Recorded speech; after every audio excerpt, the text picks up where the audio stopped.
Ang kwento ay nagsisimula sa kalaliman ng isang mapanganib na piitan kung saan tatlong makapangyarihang adventurer ang kakatapos lang ng isang matinding laban. Sa pagtutulungan, nagawa nilang talunin ang daan-daang demonyo at kahit papinilit nilang umatras ang hari ng mga demonyo. Isa sa mga mandirigma na nagngangalang Goren ay labis na ipinagmamalaki ang kanilang nagawa. Kahit na hindi nila napatay ang Demon King, naniniwala siya na nakapagdulot sila ng sapat na pinsala upang siya'y malubhang masugatan. Sumasang-ayon sa kanya ang blondeng bayani na si Eric. Sabi niya, ang mga pinsalang kanilang iniwan ay dapat na sapat upang pigilan ang Demon King na umatake muli sa loob ng mahabang panahon.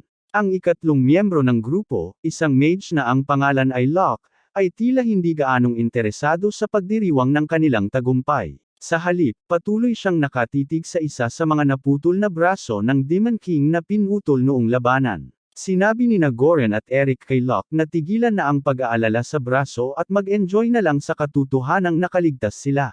Binibiru-biru siya nila sa pagsasabing ang pagiging nerd niya sa mga kakaibang bagay na ito ay marahil dahilan kung bakit wala pa rin siyang girlfriend. Binago ang paksa, sinabi ni Eric na dapat silang magmadali pauwi dahil ang labanan ay nagdulot sa kanya na hindi makadalo sa kapanganakan ng kanyang anak.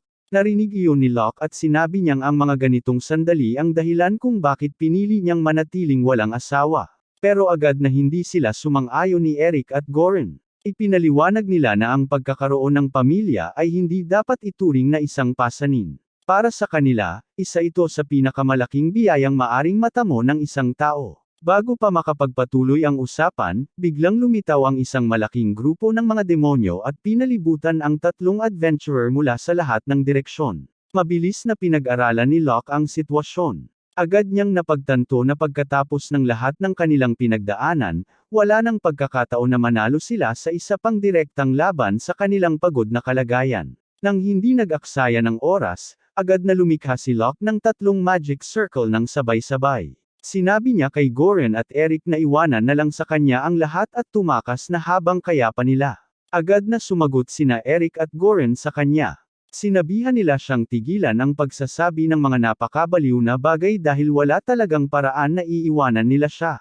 Hindi nakikipagtalo si Locke sa kanila. Sa halip, tahimik siyang nagtatayo ng hadlang ng lupa. Isang napakalaking pader ng lupa ang biglang bumangon sa pagitan nila, na nag-trap kina Eric at Goren sa labas ng larangan ng labanan habang iniiwan si Locke na mag-isa upang harapin ang mga demonyo. Si Eric at Goren ay desperadong pinapalo ang hadlang at sumisigaw kay Locke na itigil na ang kabaliwan na ito. Gayunpaman, tumanggi si Locke na makinig. Tahimik niyang pinaaalalahanan sila na pareho silang may mga pamilya na naghihintay sa kanila sa bahay. Iyon mismo ang dahilan kung bakit kailangan nilang makaligtas, kahit na nangangahulugang iiwan siya sa likod. Habang sumasalakay ang mga demonyo sa kanya, nagpalabas si Locke ng isang spell ng enerhiya na pumutol sa unang alon at bumagsak sila kung saan sila nakatayo. Nakatayo sa ibabaw ng mga katawan, kinikilala niya ang hindi komportableng katotohanan na tinutulak na niya ang hangganan ng natitira sa kanya, at ang mga demonyo ay walang anumang senyales ng pagtigil. Ang mga demonyo ay biglang lumala nang biglang lumitaw ang general na demonyo, hinawakan siya sa lalamunan, at sinimulang ubusin ang kanyang lakas ng buhay ng direkta. Nang itapon siya nito at dahan-daang lumapit, malinaw na inaasahang tapusin na ang lahat, ginamit ni Locke ang sariling teknik nito laban sa kanya, ginamit ang parehong mana-absorbing skill pabalik sa kanya at pinatumba siya sa lugar. Ang ganitong uri ng instant na pag-aangkop ay posible lamang dahil sa natatanging kakayahan sa pagkatuto na taglay ni Locke na nagpapahintulot sa kanya na sumipsip at kopyahin ang anumang spell na ginamit laban sa kanya. Ang sumunod ay ilang buwan ng pag-grind sa parehong dungeon, pinapatay ang mga demonyo ng walang katapusan. Tuwing nahahabol siya ng pagod, mag-i-spell si Locke na tinatawag na marionette, isang teknik na nagpapanatili sa kanyang katawan na lumaban kahit habang natutulog siya, na nagpapahintulot sa kanya na makabawi ng hindi kailanman humihinto ng buo. Pagkatapos ng ilang buwan ng ganitong siklo, nagsisimula ng magtaka si Locke kung talagang nalinas na niya ang lugar. Biglang bumalik ang Demon King, nagtatapo ng malaking fireball diretso sa kanya. Naglagay si Locke ng hadlang at tinanggap ang atake. Talagang nagulat na ang Demon King ay mabilis na nakabawi sa kabila ng matinding pinsalang natamo niya noong nakaraang laban. Sinalakay niya ito at sinubukang gamitin ang kanyang Drain Touch, ngunit sinagot ito ng Demon King gamit ang isang hindi nakikitang hadlang na ganap na sumipsip sa kanyang kakayahan. Mula doon, unti-unting nalulupig si Locke, at umabot sa pinakamababang punto ang sitwasyon ng ganap na mabasag ng Hexblade ng Demon King ang kanyang espada. Naiwan na walang armas, iniwan ni Locke ang malapitang laban at lumipat ng buo sa mahika. Pinapaputok ang kanyang imprisoning Hellfire at Drain Touch ng sabay. Ang parehong atake ay sabay na tumama, na naglagay sa Demon King sa isang imposibleng sitwasyon. Maaari siyang masunog ng buhay sa apoy ng impyerno o ang kanyang lakas ng buhay ay kainin ng Drain Touch. Wala siyang magandang sagot para sa alinman. Isang nakakasilaw na pagsabog ang sumunod, at nang tuluyang nawala ang liwanag, si Locke ay gumapang mula sa lupa at sinuri ang sitwasyon. Tapos na ang Demon King. Nagdaos siya ng tahimik na pagdiriwang, kinuha ang Hexblade bilang kanyang gantimpala, at nagtungo sa ibabaw. Pagdating niya roon, agad niyang napagtanto na wala siyang ideya kung nasaan siya talaga. Bukod pa rito, ang kanyang adventure card ay nasunog sa isang lugar habang naglalaban, na nag-iwan sa kanya na ganap na walang pera at walang anumang anyo ng pagkakakilanlan sa kanyang pangalan. Pagkatapos noon, siya ay nagtungo sa kabisera ng kaharian. Pagdating niya, pinigilan siya ng mga gwardya at tinawag siya dahil naglalakad siyang walang damit, at binigyan siya ng bagong damit na isusuot. Ang una niyang naiisip ay dumiretso sa bahay ni Goren. Pagdating niya roon, nagulat siya sa laki ng mansyon. Agad siyang humiling na makita si Goren, ngunit tinanggihan siya ng butler, na inisip na isa lamang siyang tagahanga na gustong makilala siya. Pagkatapos noon, nagpa siya si Locke na pumunta sa guild ng mga adventurer para ipare-issue ang kanyang guild card. Sa daan, napansin niya ang isang estatwang bato na nakatayo sa gitna ng bayan na wala roon dati. Tinanong niya ang isang dumadaan tungkol dito, at nagulat ang lalaki na hindi kilala ni Locke kung sino ito. Ipinaliwanag niya na ang estatwa ay kay Saint Locke, ang tanyag na bayani na nakipaglaban sa piitan upang pigilan ang mga demonyo sa loob ng isang dekada. Biglang napagtanto ni Locke na ang estatwa ay siya, at na siguro ay inisip ng lahat na namatay siya sa piitan, kaya't itinayo nila ito bilang parangal sa kanya. Nagulat din siya nang malaman na nagtagal siya ng 10 taon sa pakikipaglaban doon nang hindi man lang niya namamalayan. Sa wakas, nakarating siya sa guild ng mga adventurer, kung saan agad siyang nakilala ni Goren. Kinayla siya ni Goren sa likurang silid at niyakap siya, umiiyak ng mga luha ng kaligayahan at sinasabi kung gaano siya kasaya na nakabalik siyang buhay. Pagkatapos, sinimulan ni Locke na punuin ang kanyang mukha ng mga cake, dahil matagal na siyang hindi nakakakain ng totoong pagkain. Sa wakas, kinuha ni Goren ang mga cake mula sa kanya, iginiit na kailangan niyang kumain ng lugaw sa halip upang mapanatili ang balanseng dieta. Dumating si Eric ng may estilo, dala ang lugaw ng bigas, at sinabi kay Locke kung gaano siya kasaya na makita itong muli. Sinabi lang ni Locke na magpakatatag siya, sabay sabing hindi maganda tingnan ang isang lalaking umiiyak. Pagtatakpan ang bagay na iyon, itinuro ni Eric na parehong halatang tumanda sila ni Goren habang si Locke, sa kakaibang paraan, ay mukhang mas bata kaysa dati. Tumingin si Locke sa kanyang refleksyon at napagtanto niyang totoo nga, talagang bumata siya. Sinasabi niya na marahil ito ay resulta ng pagsipsip ng buhay ng Demon King matapos siyang talunin. Si Goren at Eric ay tuluyang nabigla nang malaman nilang talagang natalo ni Locke ang Demon King. Ipinaliwanag ni Eric na abala ang kaharian sa paghahanda ng kanilang militar sakaling bumalik ang Demon King. Pero dahil natalo na siya ni Locke, malinaw na siya ay karapat-dapat sa isang uri ng gantimpala.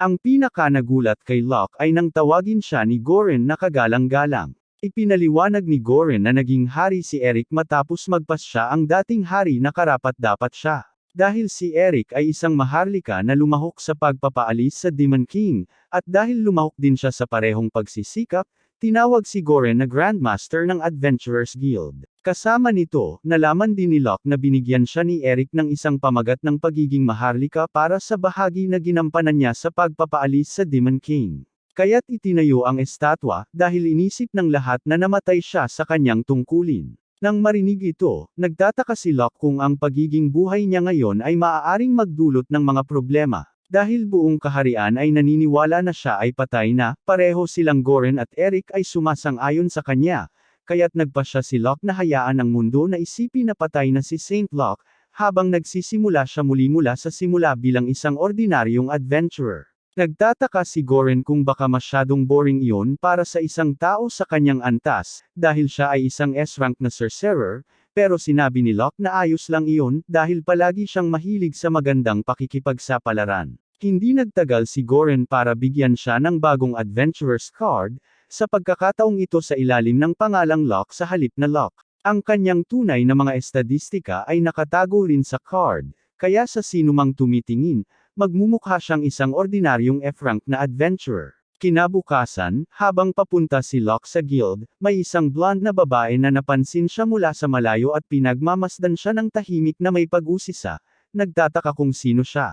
Dumating si Locke sa guild makalipas ang kaunti, at ipinakilala siya sa receptionist na si Aaron. Sinabi niya sa kanya na gusto niyang kumuha ng Goblin Extermination Quest, pero pinayuhan siya nito na huwag na lang dahil sa palagay niya ay baguhan pa ito na malamang ay mapapahamak lang. Doon na may isang grupo ng mga adventurer na tumawag sa kanya, nagmumungkahi na magtulungan sila para sa misyon. Gusto ni Aaron ang tunog niyan, at agad niyang pinagtibay ang kanyang pagsang-ayon. Sa labas, ipinakilala ng dalawang adventurer ang kanilang mga sarili bilang Aeryo at Genie. Si Aeryo ay isang mage, habang si Genie ay isang archer.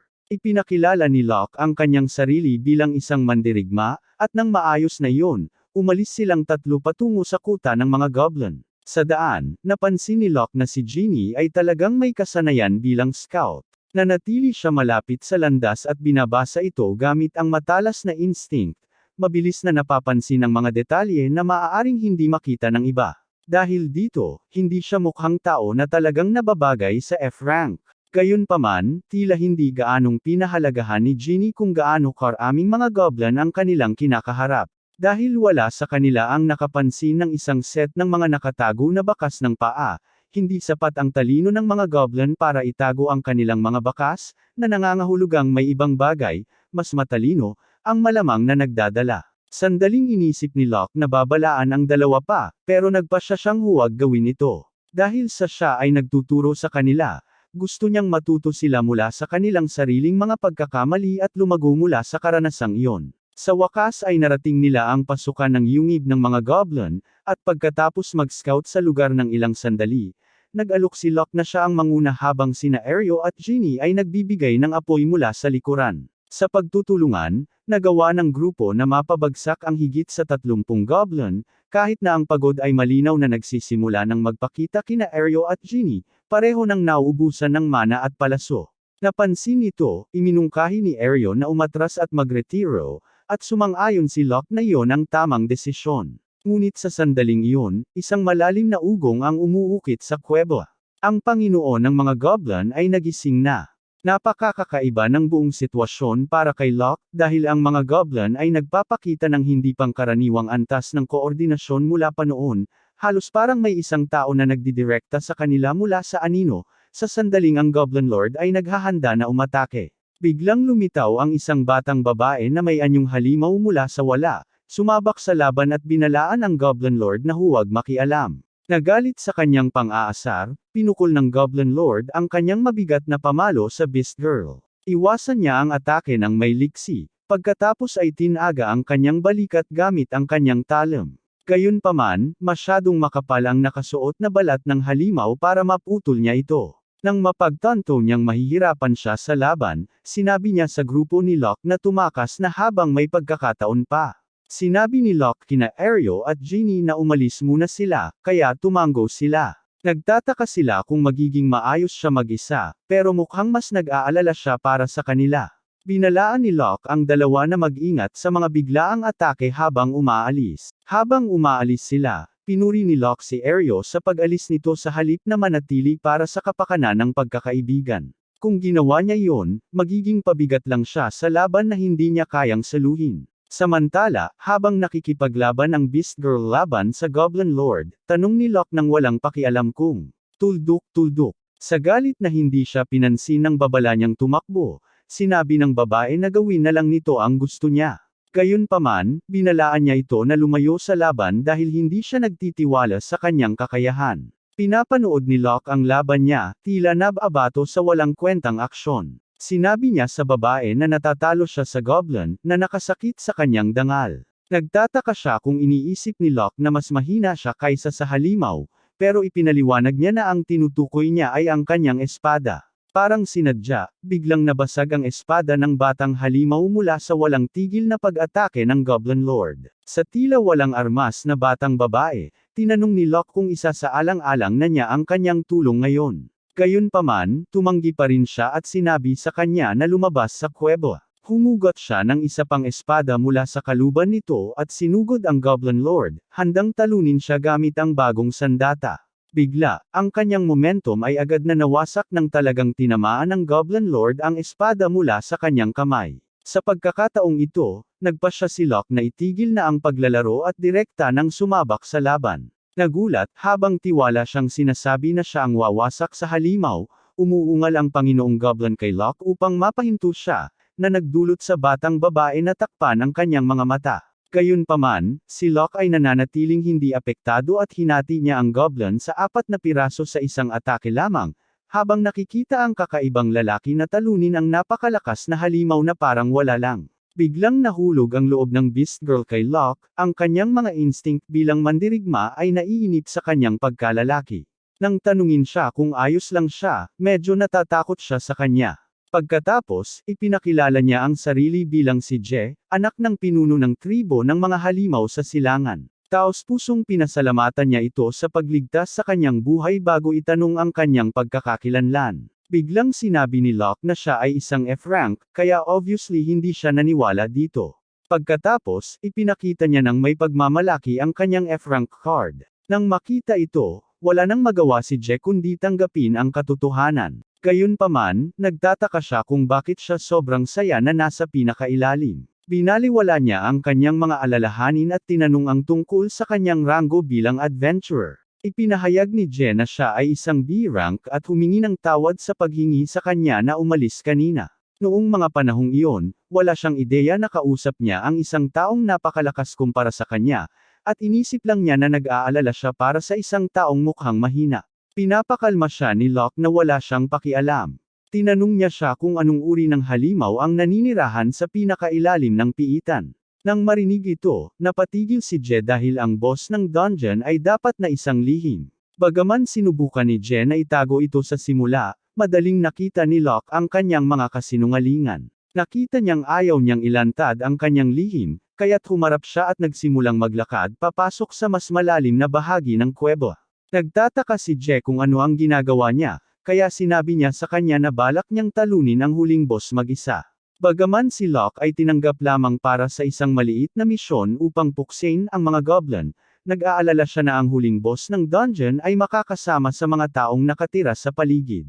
Nang marinig ang kanyang mga salita, biglang sinabi ni Je na hindi biro ang huling boss. Sa hindi malamang dahilan, tuluyan niyang nakalimutan na dapat lihim ang pagkakakilanlan nito. Ipinahayag niya na ang huling boss ay isang malupit na Panginoong Bampira, na higit na mataas kaysa sa Panginoong Goblin. Inamin ni Locke na ang mga bampira ay mas mahirap na kalaban. Gayunpaman, naaalala niya na sinusubukan niyang linisin ang piitan, kaya nagtataka siya kung seryoso ba siyang nag-iisip na labanan ang bampira mag-isa. Pinapaalalahanan niya si Je na ang isang bampira ay isang makapangyarihang nilalang, kaya walang paraan na kaya niyang talunin ito mag-isa. Alam ni Je na tama siya, pero sinasabi niyang tungkulin niyang talunin ang bampira. Tumango si Locke at nagsimulang maglakad muli, na nagdulot sa kanya ng pagkadismaya, na gustong ibahagi ang kanyang kwento. Nagsimula siyang magsalita, kahit na hindi siya tinanong. Kamakailan lang, ang tribo ni Je ay nakikipaglaban sa isang buong angkan ng mga bampira. Bagaman natalo nila ang karamihan sa kanila, isa sa mga ito ang nakaligtas at malubhang nasugatan ang kanyang ama. Pagkatapos ay tumakas ito sa lugar at naglaho sa kuweba na ito. Sa tribo ng Beastman, ang pagpapalampas sa isang kaaway ay itinuturing na isang malaking kahihiyan, kaya't nais niyang maghiganti para sa kanyang sugatang ama sa pamamagitan ng pagpatay sa vampira mismo. Tinanong siya ni Locke kung maibabalik pa rin ang kanyang dangal kung tatanggapin niya ang kanyang tulong. Ipinaliwanag ni Je na oo kahit na tumanggap siya ng tulong, kaya ibinigay niya sa kanya ang kanyang espada upang ipalit sa nasirang isa. Naiinisip ni Je, dahil ito ay mag-iiwan sa kanya na walang dala, ngunit sinasabi ni Locke na mas magaling siyang lumaban ng walang armas. Sa simula, akala niya nagiging magalang lang siya para sa kanya, pero pagkatapos ay sinira niya ang isang grupo ng mga goblin na parang gawa lang sa papel. Si Je ay namangha sa hindi kapani-paniwalang lakas ni Locke, hindi alam na siya ay nagkaroon ng hindi kapani-paniwalang lakas at kasanayan sa martial arts matapos mapilitang makaligtas laban sa hukbo ng Demon Lord sa loob ng isang dekada. Sa tulong ni Locke, mabilis nilang naabot ang huling silid ng piitan. Doon, ang Panginoon ng Vampira ay tumatawang may masamang balak habang naamoy nito ang presensya ni Je. Pinapaalalahanan niya ang inosenteng dalaga na kahit ang makapangyarihang ama nito ay hindi siya nasaktan, kaya wala siyang pag-asa na makalapat ng kahit isang kamay sa kanyang katawan. Si Je ay nagalit sa kanyang mga salita, at ang Panginoong Vampira ay naghahanda na siyang pabagsakin. Pagkatapos makita siya ng malapitan, napagtanto ni Locke na sinadyang manipulahin ng Vampira ang mga kalapit na goblin upang magmukhang mahina para makuha niya ang mga adventurer sa loob at maubos ang kanilang lakas ng buhay. Ang Vampira ay humanga sa kanyang kakayahan sa deduksyon, ngunit hindi niya gaanong pinahahalagahan ang lakas ni Locke. Binanggit niya na kahit hindi gumagana ang mahika ng Vampira sa mga beastmen, kaya niyang kontrolin ang isip ng tao gamit ang kanyang mga spells. Napagtanto ni Je na nagkamali siya sa pagdadala kay Locke sa kanyang gulo. Kahit na sinubukan ni Je na bigyan siya ng babala, si Locke ay nagsimulang lumapit sa Panginoon ng mga Vampira na tila nasa isang trance. Habang sinisisi ni Je ang sarili niya sa paglalagay sa panganib ng kanyang buhay, nagsisimulang magyabang ang Vampira, iniisip na panalo na siya. Pinagtatawanan niya si Je na pumili kung gusto ba niyang mamatay sa kamay ng kanyang kaibigan o sa kanya. Patuloy ang pagyayabang ng Vampira, ngunit bigla, sinuntok siya ni Locke sa mukha. Matapos mapahiya, nagtataka ang Vampira kung bakit hindi gumana ang kanyang espesyal na teknik. Sinasabi ni Locke na mataas ang kanyang resistensya sa mga mental na debuffs, pero hindi siya nasisiyahan sa paliwanag na iyon. Sinasabi ng Vampira na walang paraan na makakalaban ang isang tao sa atake ng isang Vampire Lord. Nang marinig ito, inihayag ni Locke na ang tinatawag na Vampire Lord ay isang mas mababang Vampira na nagpapanggap na dakila. Dahil dito, nagalit ang Vampira at galit na sinugod si Locke, ngunit tinadyakan siya pabalik sa pader. Patuloy na pinagtatawanan ni Locke ang Vampira, tinatawag siyang mas mababang bersyon, kaya sinubukan ng Vampira na ipagtanggol ang kanyang magandang pangalan. Bagaman umatake siya gamit ang mga pangil ng kadiliman, madali itong iniiwasan ni Locke at gumamit ng mataas na magic circle upang mabilis na mapabilis ang kanyang katawan. Sa isang kisap mata, lumitaw siya sa harap ng Vampira at ginamit ang kanyang Drain Touch upang sipsipin ang lahat ng kanyang enerhiya. Matapos matalo, nagtataka ang Panginoong Vampira kung sino talaga si Locke. Ang masayang adventurer ay nagsasabing isa lamang siyang random na F-rank adventurer. Bigla, sinabi ng Vampira na nagpalabas si Locke ng isang makapangyarihang sumpa sa kanyang sarili sa pamamagitan ng pagkatalo sa kanya. Bagaman hindi siya naniniwala sa mga salita ng Vampira, nagmadali si Joe at hinati ang katawan nito gamit ang talam ni Locke. Nagulat ang Vampira nang malaman niyang hindi niya kayang mag-regenerate ng kanyang katawan matapos ang pag-atake ng espada. Sa kanyang huling sandali, binalaan niya si Joe na may ginawa siyang hindi na maibabalik sa kanyang metal. Ibinabalik ni Joe ang espada ni Locke, sinasabi na naglabas ito ng kakaibang kapangyarihan nang hiwain niya ang Vampira. Sinasabi niya na iniisip lang niya iyon dahil hindi niya maaring sabihin na espada ito ng nahulog na Panginoon ng mga demonyo. Pagkatapos, naghukay si Joe sa lupa at nakakita ng isang sinumpang medalyon na iniwan ng Vampira. Ipinaliwanag niya na bawat taong pinapatay o sinisipsip ng Vampira ay naglalabas ng enerhiya ng sama ng loob, na nagpapalakas ng isang sinumpang kapangyarihan sa metal. Nagtataka si Locke kung bakit walang mga Vampira na may mga medalyon na ito 10 taon na ang nakalipas. Bigla, tumawa ang Vampira gamit ang natitirang lakas niya. Dahil ang kanyang metal ay nakalantad sa mundo, sinasabi niyang magbubukas ito ng portal patungo sa madilim na dimensyon. Nang marinig ito, nagseryoso na si Locke. Ang Vampira ay nagmamayabang na ang kanyang mga sinasabing madilim na Diyos ay wawasak sa mundo sa pamamagitan ng pagpasok mula sa portal, kaya naaalala ni Locke na ang Dimensional Rift ay ang parehong lugar kung saan siya naipit na nakikipaglaban sa loob ng 10 taon. Noong panahong iyon, wala pang natutuklasang paraan ang mga tao upang makapasok sa portal mula sa kanilang mundo. Nang umatake ang Panginoon ng mga demonyo mula sa kanyang portal, tumalon sina Locke at ang kanyang mga kaibigan. Gayunpaman, ang portal ay nagsara sa kanilang mundo kalaunan. Dahil dito, hindi nakabalik sina Eric at Goren upang iligtas siya matapos makalabas sa dimensyon. Bigla, pinutol ni Locke ang barya sa dalawa at sinipsip ang sinumpang kapangyarihan sa loob nito. Ang vampira ay nagulat, hindi makapaniwala na mayroong makaka-absorb ng napakalakas na pinagdaraanan na kapangyarihan ng walang anumang side effect. Sinabi ni Locke sa vampira na kahit na bumukas ang portal, wala ring mga demonyo na lalabas mula rito. Ang dahilan dito ay siya mismo, dahil pinuksa na niya ang lahat ng mga demonyo sa loob. Pagkarinig nito, sa wakas ay napagtanto ng vampira na ginamit ni Locke ang espada ng demonyong Panginoon upang sumipsip ng sumpa at nagkonekta siya. Nagtataka siya kung si Locke ba ang maalamat na dakilang pantas na si Locke. Gayunpaman, isinara ni Locke ang kanyang bibig bago pa siya makapagsalita ng labis. Sa kasamaang palad, narinig na siya ni Jaw, kaya't wala nang atrasan. Humihingi ng tawad si Locke sa pagbasag ng metal. Wala namang pakialam si Jaw. Kaya pareho silang nagsimulang lumabas ng piitan. Nagtataka siya kung okay lang sina Ariel at Ginny, pero kumpiyansa si Locke sa kanilang kakayahan. Bigla, huminto si John nang mapagtanto niyang tinawag siya sa kanyang unang pangalan. Tumigil siya, nagulat sa kanyang mga salita.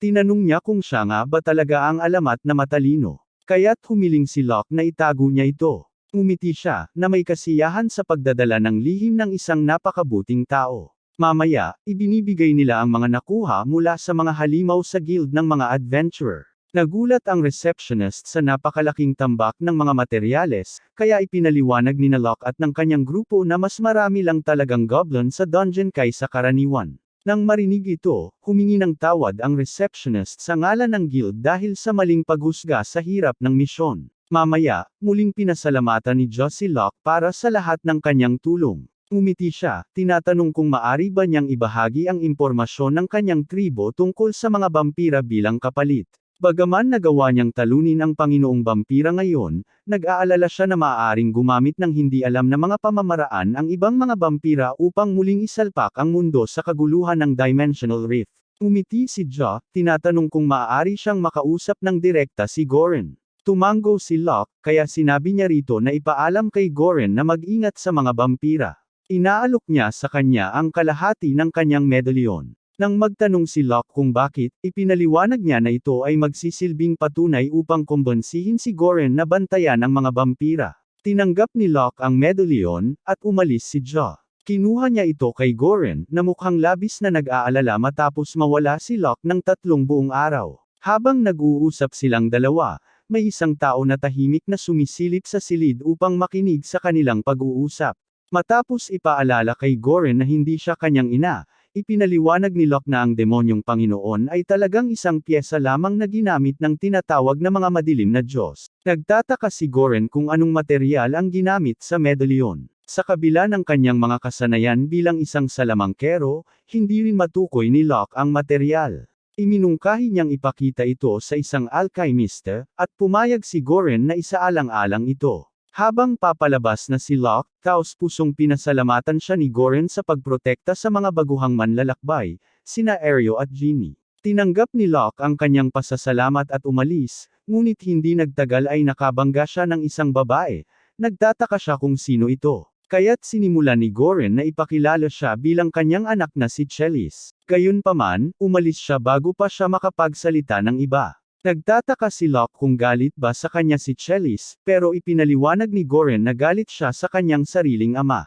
Mula pagkabata, gusto na ni Chelis na maging isang adventurer. Bagaman siya ay may B-rank na kakayahan, tumanggi si Goren na payagan siyang maging adventurer, nag-aalala na baka masaktan siya dahil sa kakulangan ng karanasan. Pinapaalala ni Locke sa kanya na ang karanasan ay makukuha lamang sa totoong mundo. Ngunit tumanggi si Goren na palabasin ang kanyang anak na babae bago kumonsulta sa kanyang asawa, na kasalukuyang bumibisita sa isang banyagang bansa. Pagkatapos, humingi siya ng pabor kay Locke.